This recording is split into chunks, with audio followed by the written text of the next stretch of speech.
La santé au naturel avec Olivier, notre naturopathe.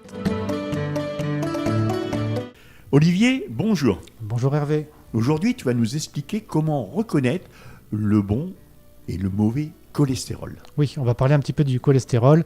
Le cholestérol, ça fait partie des lipides. Et il faut savoir aussi que 70% de notre cholestérol est fabriqué dans le foie. Et une petite partie, donc les 30% qui restent, vont venir de l'alimentation. Donc ça va être récupéré pendant la digestion. Et plus on mange de cholestérol, moins le corps en absorbe. Donc il y a quand même une intelligence au niveau du corps par rapport à la gestion du cholestérol. Donc voilà, on va détailler un petit peu ce cholestérol. Oui, j'ai oublié de dire, il y a aussi une bactérie dans l'intestin, donc dans le microbiote, qui transforme le cholestérol en coprostanol, qui lui n'est pas absorbé et qui va donc être éliminé directement dans les selles. Donc en fait, il ne faut pas non plus avoir une inquiétude par rapport à ça très important sur l'alimentation et le cholestérol qu'il peut y avoir dedans, parce que de toute façon, le corps le fabrique lui-même et il va absorber que ce dont il a besoin. Donc par l'alimentation, on va avoir un impact que sur 30% du cholestérol qu'il y a dans le sang. Et donc en fin de vie, quand le corps n'en a plus besoin, c'est le foie qui va travailler. On parle encore du foie, on parle tout le temps du foie. Et donc c'est lui qui va éliminer le cholestérol dans les acides biliaires, donc ça repart dans l'intestin, et là ça va être éliminé avec les selles. Alors tu disais tout à l'heure qu'on en trouve quand même, le grand maximum c'était l'organisme qui le fabriquait, mais on en trouvait quand même dans les matières industrielles que l'on mange. Tout à fait, on en trouve dans l'alimentation. D'accord, et dans l'alimentation que l'on absorbe, il y a du bon et du mauvais aussi ? Non, en fait il n'y a pas de mauvais cholestérol, il n'y a qu'une seule sorte de cholestérol. Le cholestérol c'est une molécule de lipide, et il est bon. Et ce qui est mauvais dans le cholestérol, c'est quand il s'accumule et que le corps n'arrive plus à l'éliminer. Et c'est ça qui est stocké. Voilà. Mais de toute façon, on a besoin de cholestérol. En fait, à quoi va servir le cholestérol ? Déjà, ça va être dans la membrane des cellules. C'est un des constituants majeurs des membranes de toutes nos cellules. Et il va stabiliser et fluidifier la cellule. La membrane de la cellule. Il faut savoir que la membrane de la cellule, c'est un petit peu le cerveau de la cellule. C'est la partie la plus importante. C'est celle qui prend les décisions. Et donc avoir une membrane de cellules qui fonctionne correctement, pour ça il faut qu'il y ait quelques molécules de cholestérol qui viennent s'insérer dedans. Donc sans cholestérol, les cellules vont toutes avoir du mal à fonctionner. Mais le cholestérol, c'est aussi le précurseur de beaucoup de molécules dans notre corps. Par exemple, les hormones stéroïdiennes, donc le cortisol, l'aldostérone qui permet de réguler la pression artérielle, les hormones sexuelles, la progestérone, les œstrogènes, la testostérone. Tout ça, c'est fabriqué avec du cholestérol. Il faut qu'il y ait une molécule de cholestérol au départ pour les fabriquer. La vitamine D3 est faite aussi avec du cholestérol. Il y a une autre molécule que vous ne connaissez peut-être pas, c'est l'ubiquinone. Vous la connaissez peut-être sous le nom de coenzyme Q10. Très précieuse cette molécule, c'est un transporteur d'électrons dans la chaîne respiratoire. Donc c'est une molécule qui est impliquée dans les mitochondries, les organites dans les cellules qui fabriquent l'énergie. Et on a besoin donc de cette ubiquinone pour fabriquer de l'énergie. Et cette ubiquinone est fabriquée avec du cholestérol. Et ça fait partie aussi du processus de vieillissement. Quand on vieillit, on a moins de coenzyme Q10, d'ubiquinone dans les cellules. Et du coup, elle fonctionne moins bien, processus de vieillissement. Donc vous voyez, le cholestérol, c'est quand même précieux. C'est aussi, ça vous n'allez pas connaître, je pense, c'est la protéine Tau. La protéine Tau est faite aussi avec du cholestérol et elle stabilise les axones, c'est-à-dire les fibres nerveuses.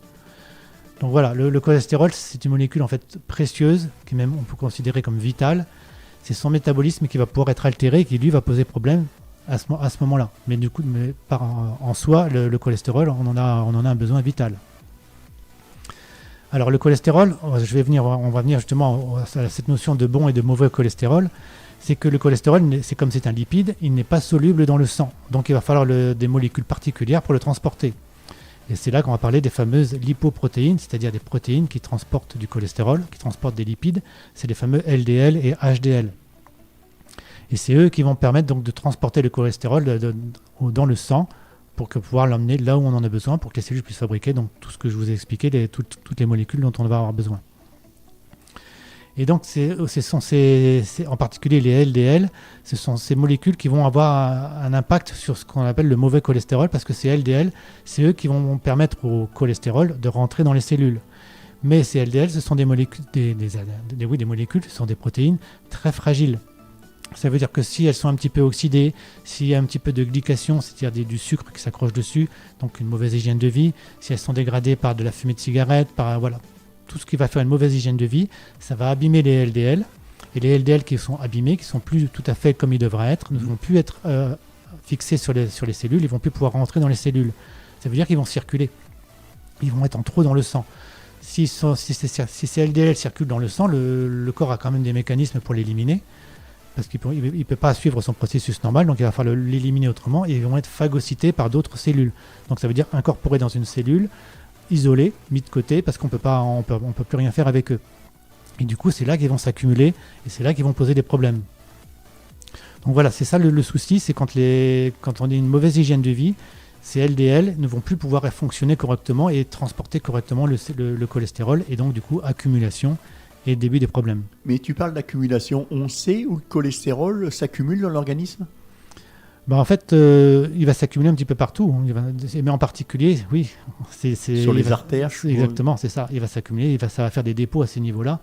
C'est ces LDL qui sont plus tout à fait dans le bon état, comme ils sont plus absorbés par les cellules normalement, les récepteurs du LDL ne les reconnaissent plus.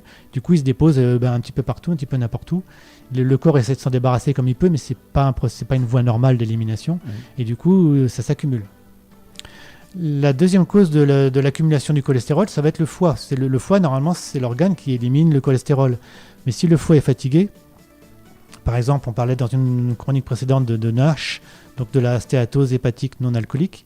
Si le foie est fatigué, il ne va pas pouvoir faire son travail d'élimination correctement du cholestérol. Et du coup, si le foie n'élimine pas le cholestérol s'accumule. Et là aussi, donc voilà, deuxième problème. Donc quand on va vouloir corriger ou améliorer un problème de cholestérolémie, en naturopathie, on va pouvoir travailler sur ces deux causes, sur le problème des LDL et sur le problème du foie fatigué. Donc ça va être les deux pistes. Alors, comment travailler sur ces deux causes ? Peut-être éliminer tout ce qui est mauvais gras. Donc, on va travailler sur l'alimentation pour ne pas surcharger le foie en lui demandant d'éliminer le fameux gras trans, les acides gras trans qui sont pas intéressants pour nous.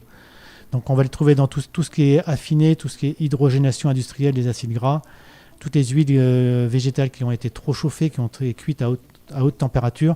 Tout ça, c'est du mauvais gras qui va fatiguer le foie, qui va devoir l'éliminer. Le corps, c'est pas intéressant pour le corps. Donc, fatigue du foie. Donc ça peut être des aliments à supprimer. On va aussi surveiller donc du coup tous les aliments trop transformés, ultra transformés par l'industrie agroalimentaire.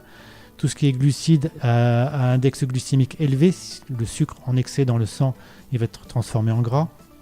Donc là aussi, il y a encore une source de surcharge. Et donc, il va falloir augmenter la consommation de fibres naturelles, augmenter l'activité physique. Ça va être précieux justement pour que le corps fonctionne mieux. Et que le foie aussi, quand on fait de l'activité physique, le corps élimine plus. Donc du coup, on se débarrasse de tout ça plus facilement. Donc là encore, au niveau hygiène de vie, il va y avoir peut-être des choses à améliorer, des choses au niveau alimentation à corriger. Donc voilà, important, on en revient toujours en fait à ça, à l'alimentation, une bonne alimentation, surveiller les produits industriels, les plats ultra transformés qui vont toujours fatiguer le foie. Et donc, quand le foie est fatigué, c'est toujours le même problème. On va avoir plein de soucis dans le corps et donc le cholestérol en fait partie, les triglycérides. Le foie, je vous rappelle, c'est 2400 litres de sang qui sont filtrés tous les jours et nettoyés. Le foie fait tout le travail de détox, c'est lui qui élimine les vieilles hormones, qui élimine les médicaments. Voilà, dès qu'on a mangé, en fait, le sang passe de l'intestin pour aller dans le foie. C'est le premier organe c'est là que tout passe au début. C'est filtré par le foie et c'est évacué par les reins. Voilà. Par les reins et par l'intestin, via la bile. Donc vraiment le foie, c'est vraiment le centre de tout ça. Donc si on a un foie fatigué, si on l'a donné trop de travail à faire en fait, du coup, c'est le début de beaucoup de soucis. Olivier, pour les auditeurs et auditrices qui désirent te consulter, tu peux me dire où sont situés et à quelle adresse tes cabinets ? Oui, tout à fait. J'ai donc deux cabinets. Le premier à Noyon, il est au 8 rue de l'Évêché, c'est à côté de l'hôtel de Cèdre, sur le côté de la cathédrale. Et le second, c'est à la maison médicale à 5 Place Choiseul à Compiègne, sur le cours Guinemer. Je suppose que justement, il faut prendre rendez-vous par téléphone pour que tu puisses tout à fait. être présent lors des consultations. Le plus simple, c'est de nous contacter par téléphone, c'est le 06 28 05 72 44. Alors sur Noyon, tu consultes quel jour ? Alors le Noyon, j'y suis le lundi, tous les lundis. Et sur Compiègne, c'est du mercredi, jeudi, vendredi, samedi, toute la fin de semaine en fait. Tous les renseignements que tu donnes dans cette chronique, on retrouve tout ça sur ton site internet. Et on peut prendre aussi rendez-vous pour te consulter sur Compiègne ou sur Noyon. Oui, absolument. Il y a un formulaire de contact sur le site naturopathe-noyon.fr, donc on peut me contacter par là. J'ai mis quelques articles aussi avec de l'information qui reprend des fois certaines chroniques. Donc vous pouvez compléter vos informations en allant sur le site, tout à fait. Sans quoi, tu as une adresse mail? Alors l'adresse mail, oui, tout à fait, c'est contact@naturopathe-du6, donc le -o, noyon.fr. On peut te voir sur Facebook? Alors, il y a une page Facebook, tout à fait. Pour me trouver sur Facebook, c'est Olivier Villemin, naturopathe. Mais sinon, vous avez un lien en haut du site internet avec l'accès à la page Facebook et aussi l'accès à la page Instagram. Voilà, donc on pourra aller directement sur ta page Instagram via ton site. Exactement. Tu consultes à domicile? Ça peut arriver, mais ça reste vraiment Pour les exceptionnel. cas Voilà, pour les exceptionnels. cas, voilà, exactement. Les personnes qui peuvent vraiment pas se déplacer, ça peut arriver, mais exceptionnellement. Alors tu rappelles ton numéro de téléphone? Oui, le 06 28 05 72 44. Olivier, qu'est-ce que je peux te souhaiter? Un bon week-end? Oui, je te remercie. Et n'oubliez pas, prenez bien soin de vous, c'est important. Il faut d'abord prendre soin de vous pour pouvoir prendre soin des autres après. Mais vous êtes la priorité.